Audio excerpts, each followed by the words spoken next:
अस्सलाम वालेकुम, मैं हूं शाहिद हुसैन और हम बात करेंगे गंदम के ऊपर। सिंध में चूंकि गंदम की जिस तरह खरीदारी होती है और ना सिर्फ खरीदारी के ऊपर जालसाजी हो रही है बल्कि गंदम के अंदर से पत्थर और मिट्टी निकलती है।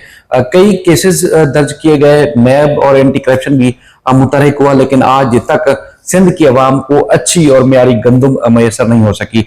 हुकूमत सिंध की जानिब से मुख्तलिफ इकदाम किए जाते हैं, फैसले लिए जाते हैं, तो न हारी और जो किसान हैं उनको कुछ मिल पाता है और उसके बाद ना ही जो आवाम है उनको अच्छी गंदम मिल पा रही है। तो ये मामला है क्या? कौन लोग हैं जो गंदम के ऊपर मिट्टी और इसके अलावा गंदी गंदम होती जो खाने के काबिल या इस्तेमाल के काबिल भी नहीं होती वो फरोख्त की जाती है? तो आप बताइएगा ना कि मामला है क्या, माजरा क्या है? बिस्मिल्लाह। शायद असल मसला यह है कि शायद पिछले 3 सालों से सरकार गंदम खरीद नहीं रही।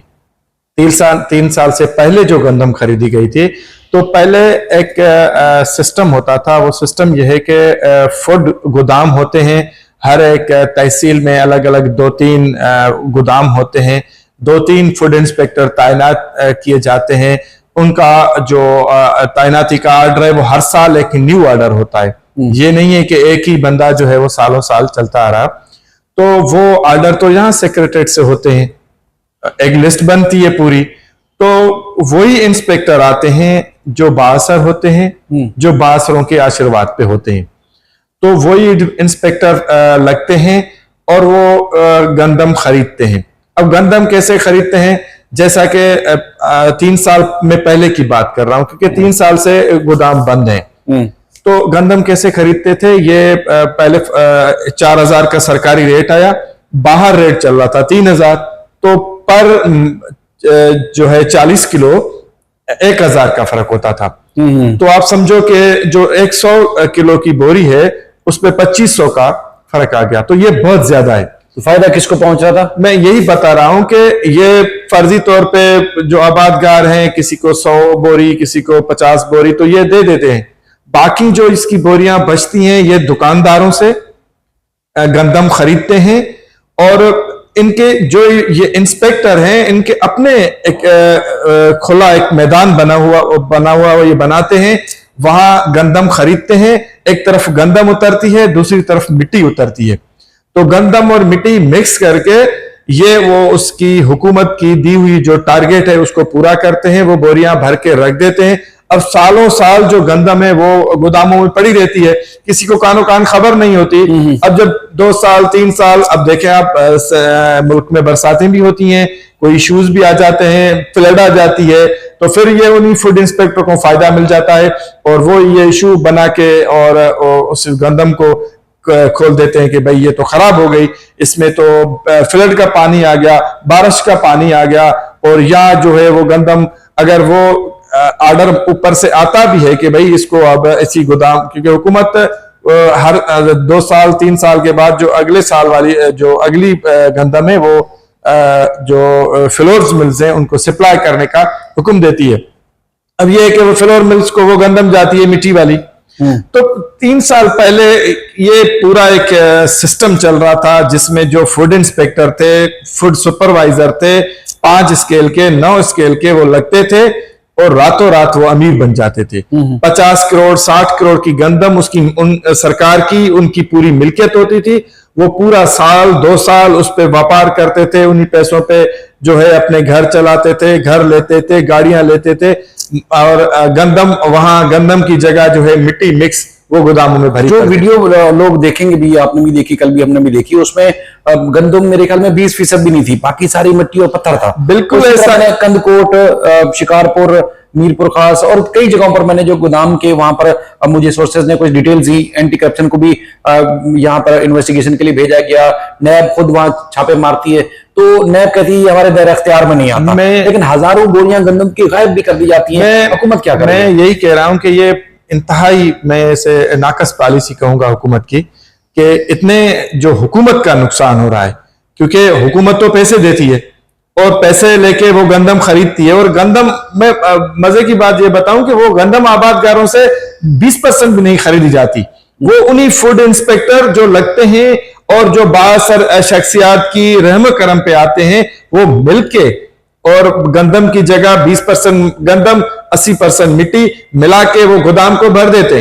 क्योंकि बाहर से कोई देखे तो भाई गोदाम पूरा भरा हुआ है, अगर उनकी इंस्पेक्शन टीम आ जाती है तो वो देखती है कि भाई गोदाम पूरा भरा हुआ है, लेकिन उनमें गंदम होती नहीं है। जब गंदम निकलती है तो पता चलता है। फिर यह है कि रिसेंटली 2 साल से एंटी करप्शन नेप्स के रेड्स भी हुए, छापे भी लगे हैं गोदामों पे, मिट्टी पकड़ी भी गई है, लेकिन हो क्या रहा है कि 2-2, 3-3 साल से ये 80-80 करोड़, 90-90 करोड़, 1-1 अरब, 2-2 अरब की गंदम वो इंस्पेक्टर खा चुके हैं और वो कखपति से अरबपति बन चुके हैं।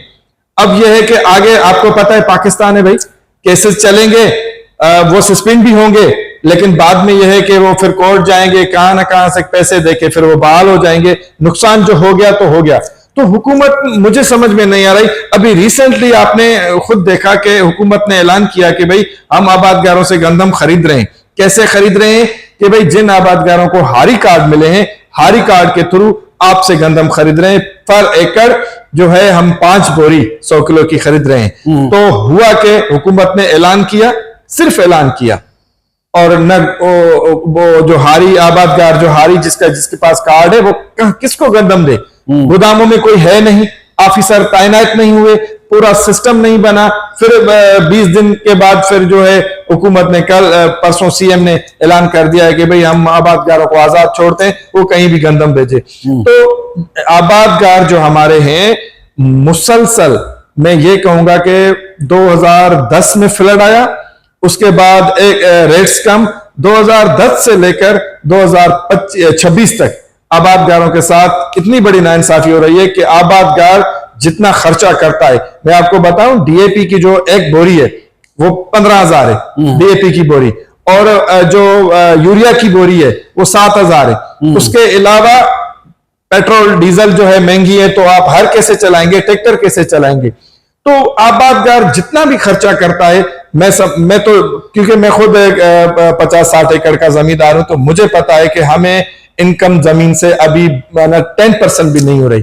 तो आबादगार हुकूमत की नाकस पॉलिसी की वजह से, और ये जो कोई मैकेनिज्म नहीं है, गोदामों में जो है वो गंदम खरीदी नहीं जाती, चावल का रेट हुकूमत तय नहीं करती, आबादगार हर चीज जो है वो महंगी लेता है। वो अब जब उसका फसल का टाइम आता है तो वो कोड़ियों के दाम बेच देता है। अब चावल का जो है, जब चावल का टाइम आता है तो सारी कोई खरीदता नहीं है, हुकूमत तो लेती नहीं है।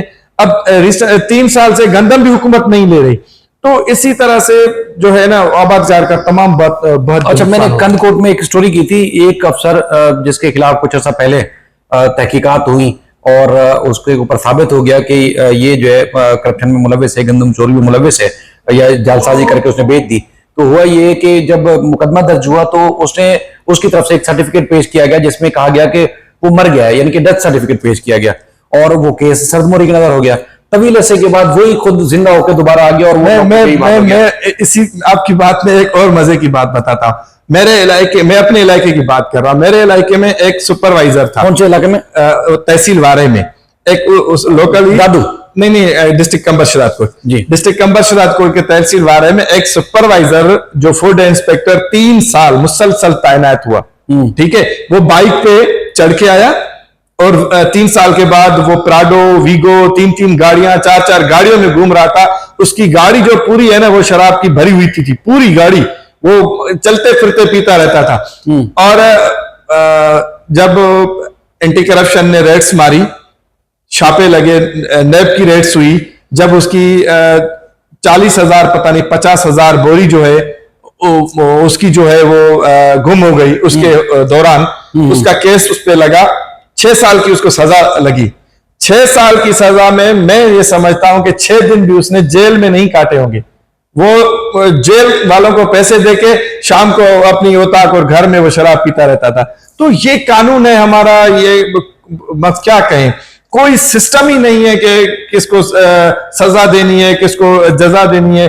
अब यह है कि जिसके पास पैसा है, करप्शन करते हैं ये लोग, अरबों रुपए कमा लेते हैं। मैं दावा से कहता हूं कि एक साल में एक फूड इंस्पेक्टर 50 से 60 करोड़ से ज्यादा कमा लेता है। अब आप बताएं, 60 करोड़ में से वो 10 करोड़ खर्च कर लेगा तो कोई फर्क नहीं पड़ता। वो वही ये मर के क्या, ये सजा होने के बावजूद भी घर बैठे हुए ये सर्टिफिकेट में मर जाते हैं, फिर जिंदा होकर इंस्पेक्टर बन जाते हैं।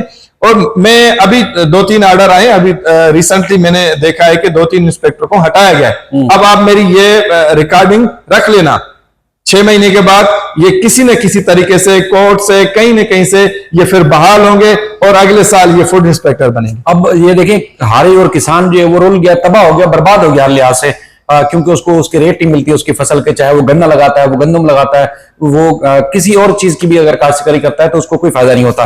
लेकिन अगर कोई अमीर हो जाता है तो वो फूड इंस्पेक्टर जो कि मामूली सा ओहदा है वो हो जाता है, और इतना ताकतवर है कि उसको अगर सजा भी हो जाए तो वो घरों में बैठा रहता है। यही बात ना सिर्फ कंदकोट में, मीरपुर खास में, दादू में, बल्कि आप अगर शिकारपुर घोटकी में भी चली जाए तो तमाम फूड इंस्पेक्टर इसी तरह की वारदातें डालते हैं। जब नैब एक्शन भी लेता है तो नैब को भी ना जाने क्या कहा जाता है, या लोग तो कहते हैं, दावा करते हैं कि जी नैब को भी पैसे दे दिए जाते हैं, नैब मुंह बंद कर लेता है। इसी तरह एंटी करप्शन को भी यही फूड इंस्पेक्टर अपने जो उन्होंने जालसाजी से पैसा कमाया होता है वो उनके मुंह पे मारते हैं, उसके बाद उनके खिलाफ कोई कार्रवाई नहीं होती और अवाम जो है वो रुल रही है। आटा जब किल्लत होती है तो यकीनन वो महंगा हो जाता है और आटा म्यार ही नहीं होता, उसमें आटे की बोरियां, गंदम की बोरियां कम पड़ती हैं, तो वहां उसको पूरा करने के लिए वो मिट्टी भर के इसी तरह बोरियों के स्टॉक लगा देते हैं। 2 बोरी असली गंदम की और 6 बोरी जो है वो इस तरह आटे में गंदम के अंदर वो मिट्टी और पत्थर वाली बोरी जो है वो फ्लोर मिल्स को सप्लाई होती है। तो अवाम जो है वो तबाह हाल हो रही है हर तरह से। तो हुकूमत सिंध को चाहिए कि उनके खिलाफ इस तरह की कार्रवाई करे जो बैठ के दावे करते हैं, अरबों रुपए खर्च करने का दावे भी करते हैं,